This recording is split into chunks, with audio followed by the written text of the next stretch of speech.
of cycle update. Slow rugged, jacking all your crypto.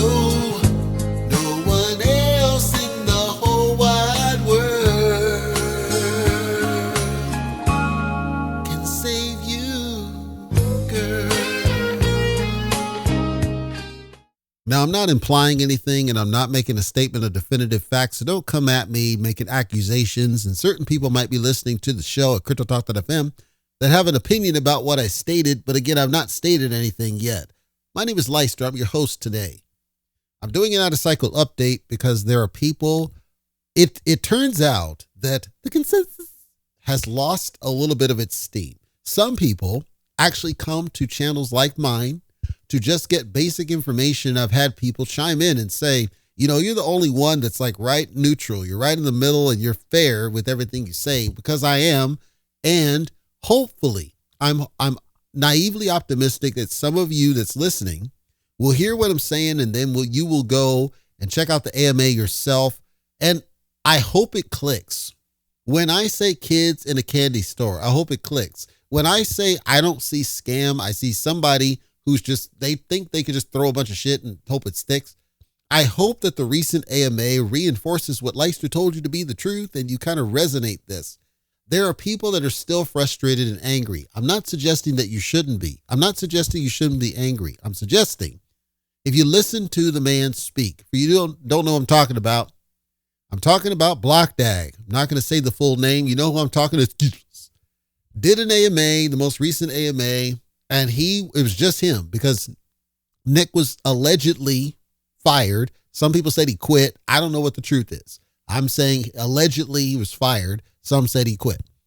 Allegedly, somebody stopped by the channel and said that Nick was apparently partnered up with Jeremy, and allegedly, and I'm assuming this is his freelance garbage, whatever that is, and allegedly they're working on decentralization. I'm going to be doing something in depth tomorrow about decentralization, so that's not for today. Today is simply to provide the update about the AMA. He did actually go into the chat, unlike Nick. He did go into the chat. He did address certain other questions, but as I said, Crypto Clash, that's the suck host, doesn't know what the annoying voice lady wasn't there. It's a different dude. He didn't know what he was doing. It's a terrible platform, horrible. But to his credit, did make an attempt to go through and answer at least some of the questions that were going around. I got the sense in my mind, he thinks he's working on something and he believes he's doing something, and all the stuff that he's putting out there, he tried to address things. I get the sense that he is one of those where he's, okay, this was screwed up, that was screwed up, that was screwed up, so we're changing and course correcting, which if you go back to my historicals, you'll understand that that's what Leicester told you was likely the truth, is that kid in a candy store trying a bunch of shit and hoping something sticks. That's the message I got. That's the translation I got. That's what I heard. You might hear something different and you might feel, you know what, screw that. Okay, on this one, he said there's going to allegedly be a refund. He said on the call 100% refund, but then he slipped in after the fact, roughly half of it's going to be taken for quote marketing. So the email says 50% of it, but he said anybody that bought in from back in January 2024, they would open up the ability to do a refund. Now, how's that different than a buyback? I have no fucking clue. So now we get interesting, right? Because allegedly there's a buyback. Then there's this alleged refund. So there's this alleged, he said, if you're fudder, you don't want to be in it, we don't want you here. That's reasonable, right? If you don't want to be, this is what I said, but fuck. I said that months ago. I said that in December. I said, let them sell, right? Let them get out, let them sell. And it's easy. I think he's overcomplicating what's otherwise simple, and I think I know why he's doing it, and I'll save that for a different episode. Suffice it, I said just get on the fucking decentralized, get on Uniswap, let people sell. That's it. That's all you got to do. It's easy. If they're going to sell, they're going to sell. Let them do that. Why not? The price is already in the crapper. So why do a refund process when you could just let them sell off the thing? I suspect at a high level, it's because he wants some of that money, right? To retain. But if you sell the coins, what does it really matter? If he's trying to preserve the price, selling actually can help the price if it's open market. This is what I talked about on my free market episode. Selling can help the price if it's open market because there is still a bottom, there's a floor, and there may be people that want to eat it up. I'll tell you straight up. Given how I understand now his price target, 0.5 cent, okay? At 0.5 cent, In my mind, this is me, only me. In my mind, that means you got to have a pretty fair amount of coins in order to be a millionaire. Okay. Now let's assume that whatever he says he's doing turns out to be something. Let's assume he can drop 1-0. That's still a substantial gain. If you hold enough, that's assuming he can even do it. I don't think he can, but let's say he does. He talked about hiring some people from other exchanges. He talked about a guy from Cardano. On one of my very older episodes, I gave a coverage talking about there's a news article that claimed that they were going to poach somebody from Cardano. This is before Turner was announced. He said it's going to be somebody from Cardano and somebody from Solana. Whether it is or not, I have no idea. He said there's going to be a CFO. Whether there is or not, I have no idea. The point is that he seemed like he was trying to communicate that they're trying to form up and change some things. I don't know if it is going to. I have no idea. The last thing I'll share. He keeps saying that the reason for no additional exchanges is because the consensus is allegedly contacting the exchanges and telling them not to list the coin. I don't know if that's true or not, but if it is true, I would encourage some people to be thinking about it. If you want more exchanges and that's your primary motivation is getting more exchanges and you don't see it happening, I would encourage you to then speak to the consensus, ask them the question and see if they are the ones responsible for blocking the exchanges because they're effectively the ones blocking you from getting your money.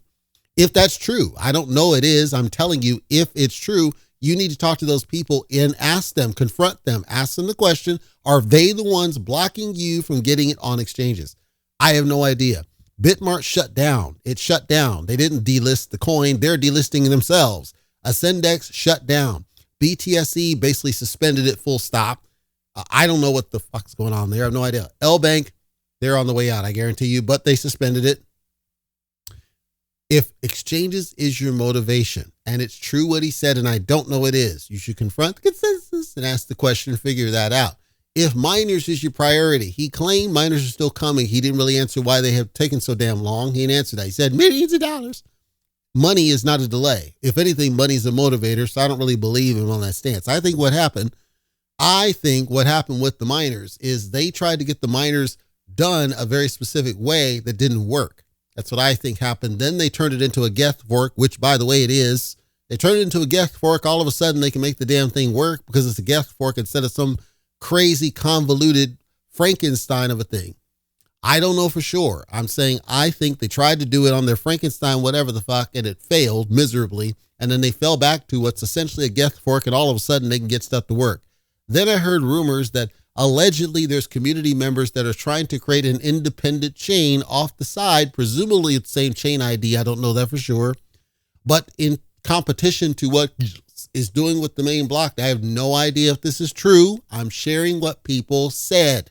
If you have questions about it, try to track down this so-called quote free land somewhere on Community or CoinMarketCap or somewhere else and ask the question there. I'm simply sharing what people are saying. I don't know any validity because I'm not going to Telescam and will not. So in summary, I don't know what to think about this AMA other than the fact he did a better job than Nick ever has done, number one. Number two, he seemed to be very specific. He talked about TPSs. He talked about RPCs. He talked about nodes. He talked about miners. He talked about long game. He talked about all encompassing super app and all these different tools and utilities. He talked transparently, in my mind, about the exchanges and the fact that they're trying to get on exchanges, but the consensus allegedly is blocking them from doing so.